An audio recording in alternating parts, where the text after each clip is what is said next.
Kanisa, enaknya sore-sore kayak gini kita ngapain ya? Enaknya nih sore-sore kayak gini, mendingan kita ngobrol santai dan berbagi ilmu sama teman-teman yang di rumah, biar sore kita ini lebih bermanfaat. Nah, bener banget tuh Kanis. Emangnya sore hari ini kita mau ngobrolin apa sih? Pada kesempatan kali ini kita akan membahas kemerdekaan. Oh, bener banget nih. Pada kesempatan kali ini kita akan membahas tentang kemerdekaan Indonesia yang dimana baru saja kemarin kita merayakan kemerdekaan Indonesia yang ke-78. Nih, sebelumnya Kanis mau nanya, tahu nggak siapa aja orang yang ikut andil dalam kemerdekaan kita ini? Emangnya siapa aja sih Kak Cip? Orang yang udah ikut andil dalam kemerdekaan Indonesia ini banyak banget nih, Kak Rahma, Adek Kanisa. Salah satunya adalah pahlawan kita. Kita nggak bakalan bisa merdeka kayak sekarang ini kalau para pahlawan kita tidak berjuang untuk menegakkan negara Indonesia ini. Dan salah satunya juga para santri serta ulama pun ikut andil dalam kemerdekaan Indonesia.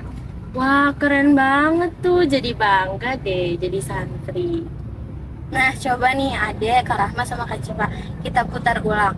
Pada zaman keemasan Islam, ada loh seseorang yang berhasil mewujudkan bisyara Rasulullah. Tahu nggak siapa orangnya? Ada tahu? Pasti Muhammad Al-Fatih. Bener banget nih, Dek.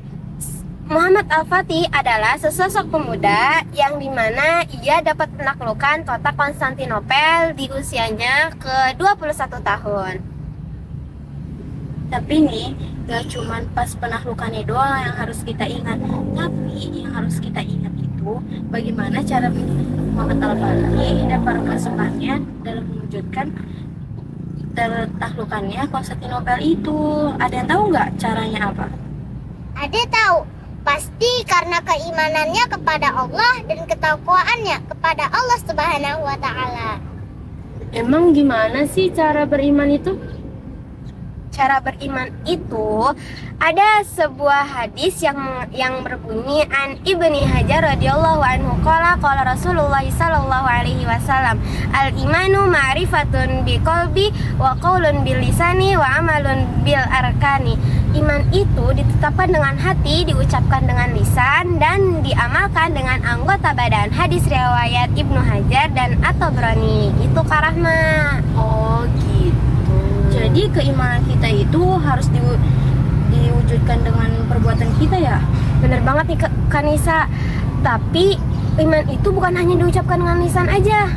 Iman itu harus dibuktikan dengan kecintaan kita kepada Allah serta Rasulullah. Dalam Quran surah Al-Hujurat ayat 15 yang berbunyi A'udzubillahi minasyaitonirrajim. Bismillahirrahmanirrahim.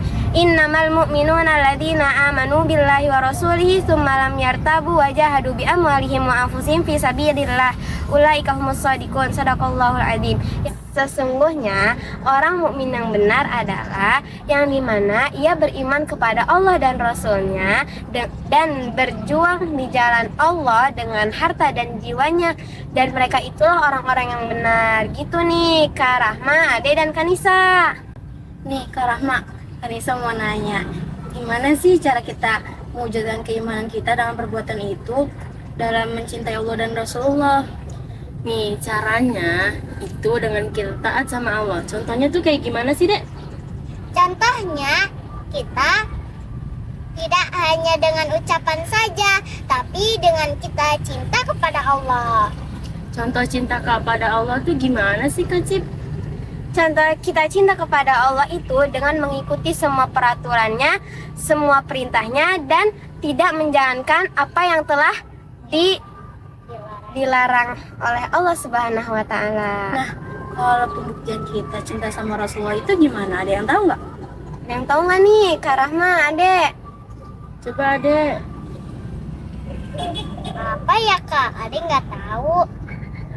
Nih, kalau kita mau ngebuktiin kita cinta sama Rasulullah, yakni dengan cara menjalani semua sunnah dan perintah yang udah Rasulullah kasih tahu nih buat umatnya. Karena Rasulullah pernah bilang, barang siapa yang tidak menyukai sunnahku, maka dia bukan termasuk dari golongan umatku. Mau kan kita aku sama Rasulullah jadi golongan umatnya? Mau Banget dong. Makanya nih teman-teman di rumah, jangan lupa untuk selalu mengikuti sunnah-sunnah Rasulullah dalam keseharian kita.